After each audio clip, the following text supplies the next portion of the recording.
Investir malin, une émission présentée par Alexandre Brunet et Gaëtan Lefebvre, cofondateurs du site construire-sa-retraite.com. Bonjour à toutes et à tous, investisseurs malins. Voici l'heure de votre rendez-vous mensuel consacré aux investissements immobiliers sous toutes leurs formes. Et lors de ce rendez-vous, nous vous proposons de décrypter avec l'aide de notre invité une thématique sur l'immobilier afin de vous donner les meilleures astuces et stratégies. Aujourd'hui, nous allons nous intéresser à l'achat et à la vente. Car pour bien vendre, il faut bien acheter. C'est bien connu, Gaëtan. Absolument. Et pour nous aider à connaître ces clés qui feront qu'un investissement sera bon, nous recevons un agent immobilier bien connu, formateur, conférencier et intervenant régulier dans l'émission de M6 Recherche appartement ou maison. Bonjour Romain Cartier. Bonjour Gaëtan, bonjour Alexandre. Merci de m'inviter. Merci d'avoir accepté notre invitation. Alors Romain, première question, nos auditrices et auditeurs sont investisseurs et l'on sait que pour obtenir une rentabilité intéressante, il faut bien acheter, c'est-à-dire plus bas que le marché, ou tout au moins trouver un potentiel que le vendeur n'a pas mis en œuvre. Alors, cela dit, comment faire pour trouver ces pépites ? C'est la question évidemment que tout le monde se pose. À quel moment faut-il acheter ? À quel prix ? Surtout, je pense que c'est un marché, le marché de l'investissement locatif est un marché d'opportunistes. Il faut être expert dans son domaine et il faut savoir s'entourer des bonnes personnes. C'est la raison pour laquelle on incite toujours ses clients à recourir à l'aide d'un professionnel de l'immobilier qui va, en fonction du profil de l'acquéreur, lui dire quand le moment est venu, en fonction de la typologie du bien recherché, de la rentabilité également souhaitée, sur le secteur, la ville, etc. Donc on va prendre un ensemble d'éléments et quand tous les éléments sont quasiment ouverts, je dis bien quasiment parce que c'est compliqué d'avoir tous les éléments qui vont clignoter en même temps, on va pouvoir dire il va falloir foncer parce que là j'ai l'opportunité qu'on cherchait peut-être depuis quelques semaines, voire depuis quelques mois. Alors, vous êtes en première ligne pour voir tous les types de demandes des acquéreurs ou des locataires. Donc ça, c'est très précieux. Quels sont les biens, selon vous, qui sont les plus demandés ? Faut-il prendre un studio, un meublé, un T1, un T2 ou je ne sais quoi ? Tout dépendra du profil de notre investisseur, du budget justement sur lequel il a envie d'investir son avenir. Moi, je pense qu'il y a encore beaucoup de demandes pour les petites surfaces parce que ça reste plus accessible au niveau du prix, même si on voit que souvent les petites surfaces comparativement aux grandes sont plus chères au mètre carré. Ça reste quand même l'élément fort aujourd'hui recherché par l'investisseur. Pourquoi ? Parce que c'est aussi facile à gérer. On a des loyers qui sont aussi faciles à mettre en avant. Le meublé dont parlait Alexandre est aujourd'hui devenu très tendance et on sait que de toute façon il y a une forte appétence de la part des locataires pour intégrer un logement qui est déjà meublé. On a une certaine exigence également relevée depuis maintenant quelques mois voire quelques années chez les locataires qui veulent arriver dans un bien confortable avec justement tout un tas de solutions autour de l'appartement qui va leur permettre d'avoir une vie plus facile et on voit qu'aujourd'hui les investisseurs qui savent justement trouver les endroits spécifiques à ces gens qui cherchent des meublés vont avoir évidemment beaucoup de demandes et n'auront aucune difficulté à le louer. Et donc la cible, c'est plutôt l'étudiant, le jeune actif L'étudiant, jeune actif ou le pied-à-terre. On constate aujourd'hui qu'il y a beaucoup de business en mouvement. Donc il y a beaucoup de gens qui changent de région, d'une ville à l'autre et qui vont, pourquoi pas, avoir envie d'un pied-à-terre, même s'ils ne sont là que 3/4 du temps dans le logement, plutôt que d'aller sur un hôtel ou des choses qui leur appartiennent moins, parce que c'est même pas une question de budget, c'est d'avoir ce fameux confort, c'est d'arriver le soir après le travail et de retrouver un chez-soi dans lequel on se sente bien, qui soit pas impersonnel, qui soit pas comme ça anonyme. Et les gens l'ont bien compris. D'ailleurs, les loueurs de location meublés nous racontent régulièrement qu'ils ont souvent la même clientèle d'un long moment parce qu'ils se sentent bien, donc ils n'ont pas envie de lâcher le logement. Donc super important, l'emplacement par rapport à un centre d'affaires peut-être Exactement. Donc l'étudiant, oui, le pied-à-terre, le jeune actif, on sait qu'aujourd'hui ce sont des cibles très très intéressantes. D'accord. L'emplacement et puis j'ai l'impression aussi cette notion de pouvoir poser les valises et de s'approprier le bien assez aisément finalement. Oui, c'est ça Gaëtan, c'est ce côté justement immédiateté. C'est-à-dire je vais bénéficier, je vais profiter d'un bien immobilier, mais j'ai pas à me soucier de savoir comment je vais meubler ce logement, surtout si je suis pas sur place. Ma résidence principale, elle est dans telle région, je suis que 3 jours par semaine sur Paris, mais j'ai besoin de quelque chose qui corresponde à mes besoins. J'ai pas envie d'aller courir, acheter un meuble, un lit, une machine à laver, il faut que tout soit en place et ça fonctionne très très bien. Alors, l'un des rôles de l'agent immobilier qu'on voit souvent, c'est d'assurer un rôle de médiateur entre le vendeur et l'acquéreur. Mais quels sont, selon vous, les éléments qui peuvent permettre à un vendeur d'être ouvert à la négociation et finalement de pouvoir acquérir un bien moins cher ? En fait, c'est vraiment aujourd'hui de mettre en avant le vendeur sur la réalité du marché et de lui expliquer qu'on a parfois des investisseurs qui sont en nombre moins important, mais qu'ils sont sécures, qu'on a une validation du financement, qu'on a une qualification de la recherche qui est très bonne et qu'il vaut mieux tenir que courir aujourd'hui, et que se lancer dans l'aventure quand on pense effectivement que par rapport au bien qu'on a, parce qu'on a toujours le meilleur bien du monde, hein, évidemment, il faut justement le regard averti du professionnel qui va alerter le vendeur sur ce qui est en train de se passer. On a un marché qui bouge. Le marché immobilier français du printemps 2023 n'est pas le même que l'année dernière à la même époque, et peut-être sera-t-il différent l'année prochaine. Donc c'est très important aujourd'hui d'avoir ce rôle, comme vous le disiez, de médiateur pour expliquer à notre bailleur dans quel marché nous sommes et comment l'aiguiller au mieux pour justement choisir le bon locataire, parce qu'on dit que c'est le locataire qui choisit son logement, c'est aussi l'inverse. Bien sûr. C'est aussi l'inverse. Ouais.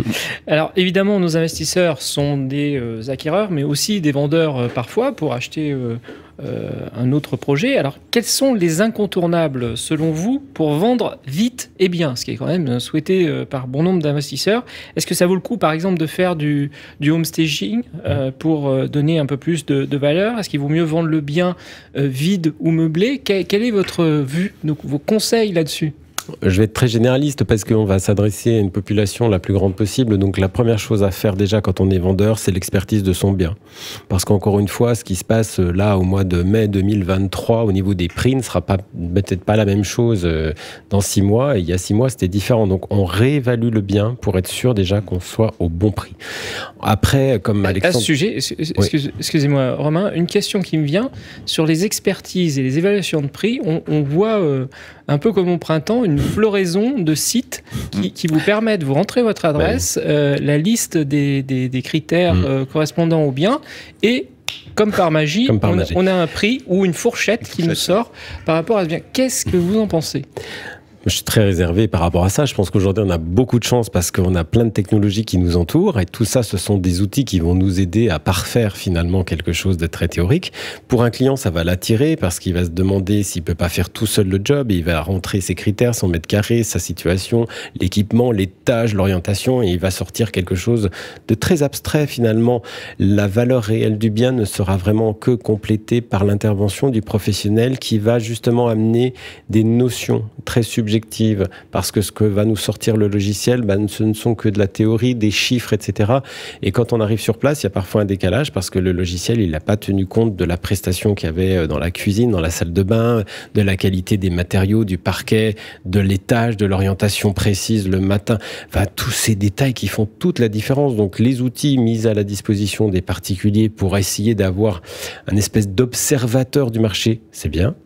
Mais en réalité, c'est beaucoup mieux quand il est complété par un œil expert d'un professionnel de l'immobilier du secteur sur lequel se trouve le bien. Ça, j'insiste aujourd'hui parce que nos agents immobiliers sont ce qu'on appelle des référents logements du secteur sur lequel ils œuvrent. Et je pense qu'aujourd'hui, même d'un quartier à l'autre, on peut avoir des différences de prix. Ce qui va faire la valeur de l'agent immobilier, c'est son expertise et justement son référencement sur le secteur. Donc ça, c'est très important. D'accord. Ensuite, comme tu le soulignais, Alexandre, c'est la valorisation du bien aujourd'hui. Là, je suis en train d'écrire du contenu justement par rapport à ça. On le sait, une majorité de nos clients locataires ou acquéreurs, d'ailleurs, n'arrivent pas à se projeter dans un bien quand il n'est pas mis en valeur. Alors, quand il est vide, c'est compliqué parce qu'on a une notion des surfaces qui est abstraite. Quand il est très encombré, on n'arrive pas à se rendre compte du volume. Quand il est daté, on a l'impression que tout est à refaire dedans, alors qu'il s'agit simplement de quelques éléments de décoration. Et on a des statistiques qui nous ont démontré que jusqu'à 80% de la population aujourd'hui a du mal à se projeter dans un bien quand il est vide. Ah oui, intéressant.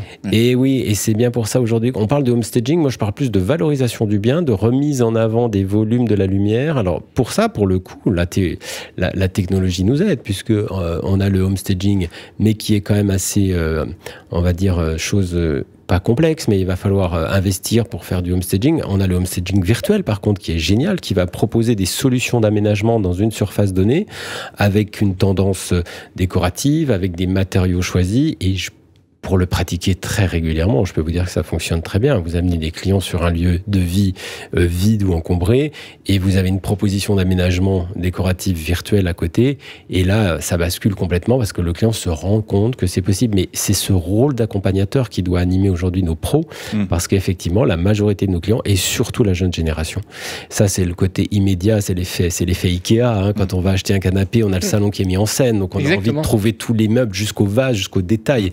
Bah, quand on visite un bien immobilier, c'est exactement pareil. Si c'est pas mis en avant, si c'est pas lumineux, si j'ai trop de choses dedans, je me sens étriqué, j'ai pas envie d'aller plus loin. Si en revanche je propose quelque chose de propre, de net, d'actuel, de tendance, je veux tout de suite ce truc. Alors, vous devez nécessairement avoir la question de manière récurrente, mais il est important d'avoir votre avis en tant que fin connaisseur du marché. Aujourd'hui, l'augmentation des taux d'intérêt, les contraintes du HCSF, le contexte incertain conduisent à une stabilisation, voire une baisse des prix. Et ce type de situation alimente une perte de confiance et puis aussi une contraction du marché avec une baisse du nombre de transactions. Quel est votre avis sur le sujet? Est-ce qu'un investisseur prend aujourd'hui un risque s'il choisit d'investir? Alors, déjà, mon avis, il ne m'appartient qu'à moi, mais je vais vous donner mon avis. C'est quand on regarde ces 40 dernières années, en fait, sur le marché immobilier français, c'est pas la première crise, entre guillemets, qu'on traverse. Il y a eu la guerre en Irak en 91-93, il y a eu les subprimes en 2008. On a un marché, de toute façon, c'est l'économie qui est comme ça, hein, qui évolue, en fait, par période, par décennie, souvent. Et malgré tout, quand on regarde le schéma des 40 dernières années, c'est quand même assez intéressant de voir que la pierre est un rendement excessivement fort et que malgré le fait aujourd'hui qu'on puisse avoir des baisses justement qui nous empêchent d'emprunter comme on le pouvait il y a encore un an ou deux, cette capacité d'emprunt qui diminue va mathématiquement faire baisser certains biens de toute façon et on va réapprendre à emprunter avec un taux plus normal parce qu'il faut dire que là on parle d'augmentation de taux mais on était en réalité sur une tendance anormale presque au niveau des taux, on empruntait à moins d'1%. Alors c'est super parce qu'on a pu le faire mais aujourd'hui il faut relativiser les choses, remettre d'aplomb un petit peu toutes ces statistiques et je pense réellement que sur le long terme, avec toutes les problématiques qu'on connaît aujourd'hui, sociétales, environnementales, économiques, le marché immobilier est une source refuge qui est très importante. Je pense que, encore une fois, l'important c'est de faire des achats opportuns, de ne pas être pressé, mais d'être capable d'acheter rapidement. C'est toute la nuance en fait qu'il faut avoir. Et pour ça, il faut être bien accompagné, d'avoir justement avec soi un œil expert et averti qui va pouvoir nous informer de ce moment venu. Parce que si on se projette dans les années à venir, encore une fois avec les problématiques sociétales qu'on connaît sur les retraites, etc., l'immobilier reste quand même la garantie d'avoir des revenus dans l'avenir qui soient sécures et qui permettent aujourd'hui, même si on n'en a pas l'envie, de pourquoi pas revendre ce bien pour si une situation doit se présenter. Et il y a peu de placements qui peuvent offrir de ce genre d'opportunités. Alors, question récurrente lorsqu'on veut acheter ou vendre, est-ce qu'il faut passer directement, est-ce qu'on peut passer directement de particulier à particulier ou passer absolument par une agence avec un mandat exclusif? Alors, on s'adresse à un agent immobilier pour poser la question, mais objectivement... Objectivement, je tente très bien le PAP. Mais Non, mais par exemple, le mandat exclusif. Alors, moi, je suis un fervent défenseur d'exclusivité, mais en fait, je vais vous expliquer pourquoi. En fait, l'exclusivité va permettre au vendeur d'avoir une qualification bien meilleure sur les acheteurs potentiels qu'il va avoir. Pourquoi? Parce que quand son bien est diffusé en exclusivité, on va créer de la rareté autour de son bien, puisqu'il ne sera diffusé que par une seule personne, en fait. Et si on se met 2 secondes à la place d'un acheteur potentiel, le fait d'avoir une diffusion comme ça unique va créer de la rareté et donc ce qui est rare devient plus intéressant. En revanche, si c'est diffusé 3 fois, même 2 fois, c'est une fois de trop. En fait, on va systématiquement avoir ce côté. Ça a été mis en vente dans 2 endroits différents. Il y a peut-être une urgence, il y a peut-être un problème. On va chercher à négocier plus. Les délais de toute façon de transaction sont raccourcis en exclusivité et le taux de négociation est moins élevé en exclusivité que quand c'est diffusé de manière plus large. Donc en fait, avec toutes les questions juridiques, techniques, économiques autour de l'achat ou de la vente immobilière, on se rend compte que les professionnels aujourd'hui ont un vrai rôle à jouer, s'ils ne sont pas dans l'amateurisme, évidemment, s'ils sont vraiment dans l'expertise et pas dans l'improvisation. Et chacun y trouve son compte. Le client parce qu'il a un accompagnateur, parce qu'il a les réponses aux questions techniques qu'il peut avoir, et le professionnel parce qu'il a affaire à des clients qui sont contents, vont devenir ses ambassadeurs et donc vont alimenter ensuite son succès. Voilà. Ah, des bons arguments là. Oui, tout à fait. Alors, du coup, on a vu effectivement les avantages, mais un peu évoqué par vous dans la réponse, le sérieux et la rigueur sont pas toujours au niveau chez les professionnels du secteur. Et tout le monde ne suit pas nécessairement les bons conseils que vous prenez. Alors, pour aider un peu nos auditeurs, quelles sont les questions à poser justement pour détecter le bon agent immobilier, celui qui n'est pas justement dans l'amateurisme ou Eh bien, je pense que la conjoncture actuelle va permettre aussi d'avoir de très très bons agents immobiliers, puisque seuls ceux qui seront réellement formés et informés du marché pourront en réalité amener toute cette substance dont les clients justement parlent et ce qu'ils recherchent. Je pense que la première chose à vérifier chez un agent immobilier, c'est sa notoriété. Alors, on peut être un jeune agent immobilier, être très professionnel en fait. C'est pas forcément l'expérience sur le long terme qui va donner la capacité de réassurance sur plein d'éléments, mais je pense que c'est la capacité qu'il a à comprendre le projet du client déjà par rapport à ses phases d'écoute, s'il prend le temps de vous écouter, de vous expliquer aussi le marché dans lequel nous sommes. Parce qu'avant de vendre ou acheter, moi je prends toujours le temps avec les clients d'expliquer un petit peu dans quelle phase on est, pour qu'on soit bien d'accord sur la réalité de ce qui se passe, parce que le client, lui, entend parler immobilier ou logement chaque jour dans les médias, mais est-il réellement informé de ce qui se passe en matière de taux, en matière d'emprunt, en matière de patrimoine? Donc on fait un point là-dessus, donc de vérifier ça aussi auprès de son agent immobilier pour voir quelle notion il a par rapport à ça. Et puis, on est tous concernés par ça, par l'influence. Aujourd'hui, un agent immobilier qui va nous rassurer, c'est un agent immobilier qui a logé des gens, qui a transmis du patrimoine dans de bonnes conditions. Donc, il est capable d'avoir une expérience client qui soit forte, qui soit affichée, qui soit reconnue.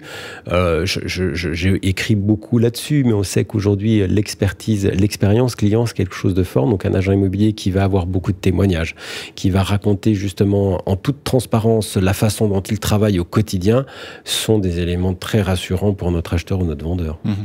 Alors, passons maintenant à la question du mois qui nous est posée par Olivier de Paris 15. L'interdiction de louer des logements dans la classe énergétique F ou G à partir de 2025 permet-il d'entrevoir une bonne opportunité d'achat de ce type de bien? Comment s'assurer du montant des frais de rénovation pour passer le bien en E, voire en D? Alors, sans l'investisseur. Sans l'investisseur, bah oui, c'est normal. Et ce sont des questions légitimes aujourd'hui. Effectivement, je pense qu'il y a des opportunités avec des propriétaires qui souhaitent céder leur bien sans faire de travaux avant de le vendre, parce que c'est loué depuis 20 ans, le locataire est parti, on va passer à autre chose, etc. Et là aussi, le rôle du professionnel, c'est d'informer notre acheteur qu'effectivement, de toute façon, on n'a pas le choix, puisque c'est totalement transparent, déjà rien que dans les annonces, sur le mauvais classement énergétique du logement, et de proposer une liste, en fait, la shopping list de travaux à prévoir pour améliorer le logement. C'est là où le rôle du professionnel est en train de grandir, c'est qu'on est aujourd'hui affaire à des gens qui vont être des agents immobiliers plus. Alors on va pas venir faire les travaux le dimanche, mais on est quand même capable de lui proposer les solutions intermédiaires, de lui chiffrer le montant des travaux. Pourquoi pas de lui indiquer plusieurs entreprises spécialisées dans la rénovation énergétique des bâtiments, parce que ce qui empêche un acheteur d'aller plus loin parfois, c'est cette complexité face à l'achat, de se dire ok, j'achète à un prix intéressant parce qu'il est en F, mais dans 3 ans je peux plus le louer, mais ça va me coûter combien de temps ça va me prendre, à qui vais-je avoir affaire? Donc cette notion d'accompagnement aujourd'hui du professionnel renforce son rôle sur le fait de pouvoir dire aujourd'hui vous achetez tant du mètre carré avec un budget travaux de 15 000 €, vous allez pouvoir passer sur du D par exemple qui va vous permettre de louer en toute sérénité. J'ai ici une liste de devis déjà préparés qui vous donne une certaine visibilité de tout ça, et voilà, c'est vraiment de l'accompagnement mais de manière beaucoup plus globale. Eh bien, un grand merci, Romain Cartier. Nous rappelons à nos auditeurs qu'outre vos interventions régulières sur l'émission Recherche appartement ou maison sur M6, vous êtes formateur et conférencier auprès d'agents immobiliers. Quant à nous, nous vous donnons rendez-vous le mois prochain pour découvrir un nouveau thème. En attendant, vous pouvez nous retrouver sur le site construire-ça-retraite.com dans lequel vous pourrez découvrir plein d'investissements malins. Et n'oubliez pas, demain se décide aujourd'hui. Ne passez pas à côté des bonnes occasions en suivant les bons conseils de nos invités. Merci à vous. Merci Romain. Investir malin, une émission présentée par Alexandre Brunet et Gaëtan Lefebvre, cofondateurs du site construire-sa-retraite.com.